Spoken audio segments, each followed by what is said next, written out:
Je vous propose d'éveiller vos papilles. Et comme toutes les semaines, nous recevons Éric Foguet, Bonjour, notre Olivia. gastronome. Bonjour Éric. Vous allez bien? Écoutez, en pleine forme.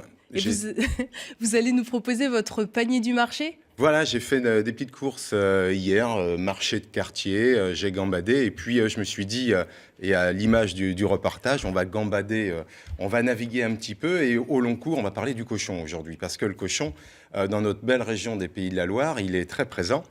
Et l'idée était justement, dans cette découverte de l'animal, de bien comprendre aussi quelle a été notre évolution alimentaire. Alors, le cochon, on dit toujours porc, cochon, est-ce que c'est la même chose? Oui. Aujourd'hui, si on prend le Larousse, entre cochon et porc, c'est à peu près le même élément. Donc, le cochon, quand on va chez son charcutier, moi je suis allé, je vous présenterai quelques trouvailles, en tout cas, de mon petit marché de terroir. On va s'attendre finalement à manger toujours la même bête, entre guillemets. Mais pas du tout. Il y a autant de cochons qu'il y a d'espèces différentes. Et on s'interroge peu souvent sur qui est le cochon, en fait. Alors, c'est qui le cochon? C'est vrai qu'on ne s'intéresse pas forcément. Et ben voilà, on va prendre une saucisse, on va prendre du pâté, etc. Mais le cochon a une vraie histoire et puis elle vient se forger justement dans nos habitudes de vie et dans nos habitudes alimentaires. Donc à l'origine, nos cochons étaient des cochons, je dirais, fermiers. Et il fallait faire vivre la famille. Et c'est pour ça qu'il y a des proverbes, on dit « tout est bon dans le cochon ». C'est vrai. Un beau proverbe heureux parce que finalement, du groin quasi au sabot, je dirais, dans nos terroirs, forcément, les familles paysannes travaillaient le cochon. D'où notre plateau charcutier que nous allons voir. Alors, quand on dit c'est qui le cochon, à la base, ce n'est pas un marcheur. Vous voyez, c'est pas un animal qui gambade. C'est pas lui, avec ses 4 petites pattes, comme ça, qui a traversé l'Europe ou d'autres continents. C'est l'homme qui l'a toujours accompagné. C'est l'homme qui l'a domestiqué. Et c'est l'homme qui l'a forgé finalement à sa volonté alimentaire. Parce que vous avez différents types de cochons. D'où c'est qui le cochon en fait aujourd'hui. Alors sur notre belle région des Pays de la Loire, on a finalement 3 types pour que nos téléspectateurs puissent bien comprendre de cochons.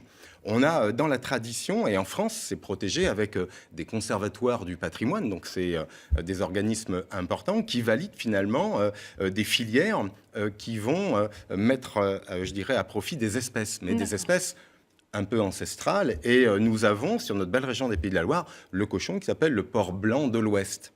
Et le porc blanc de l'Ouest est un très gros cochon, travaillé avec amour par très peu d'éleveurs. Je pense qu'ils sont à peu près moins de 50, incluant la Bretagne également.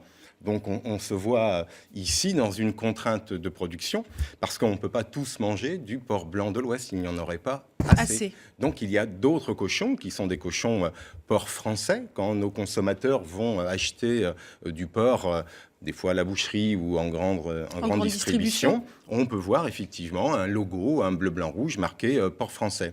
Alors là, on a d'autres espèces de cochons qui ont été travaillées quasiment toutes, soit d'avant-guerre ou d'après-guerre. Je parle de 39-45 en l'occurrence.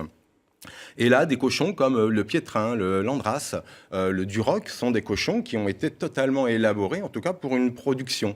Mais une production rentable, parce qu'il faut entre 12 mois, 18 mois pour élever un cochon et le mettre à profit, en tout cas dans la logique alimentaire que nous connaissons.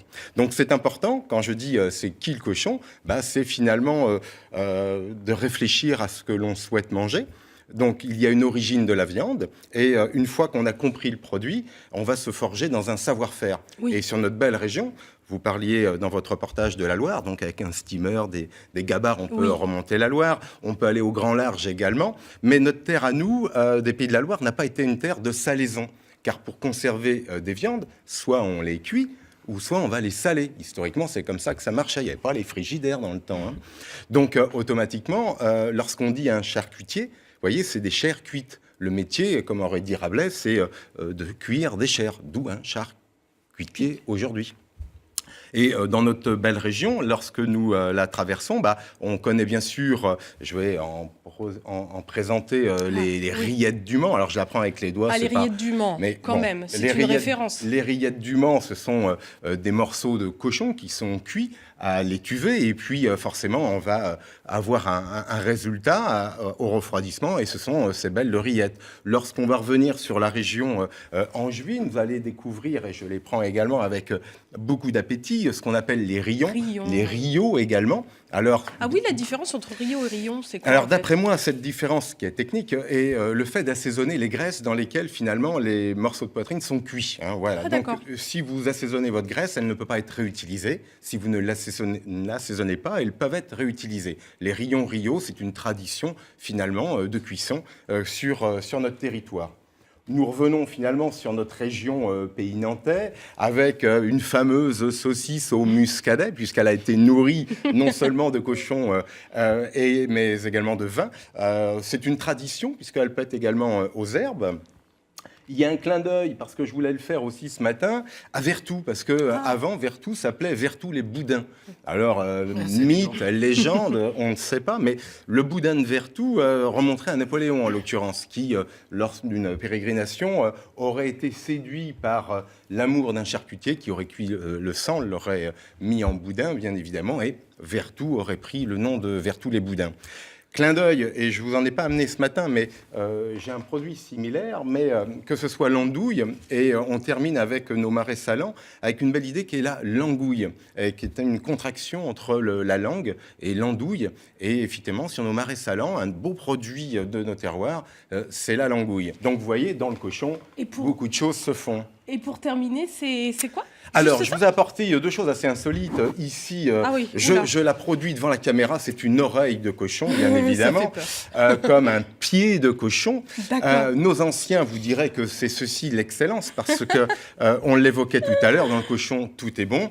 L'oreille, on peut la cuisiner finalement en croquettes, c'est très craquant, donc c'est peu en goût, mais c'est énormément sous la bouche, donc c'est marrant pour l'apéritif. Et le pied de cochon, c'est une tradition ancestrale, il faut savoir le faire préparer dans ces cas-là, mais c'est savoureux aussi en vinaigrette. Eh bien écoutez, merci beaucoup Je vous en prie, Éric. Livia. On attend votre prochain panier gourmand la semaine prochaine. Exactement. J'en ai déjà l'eau à la bouche. Je vous parlerai de gâteau nantais et de pâté aux prunes. Ah super, voilà. Ça c'est mon dada.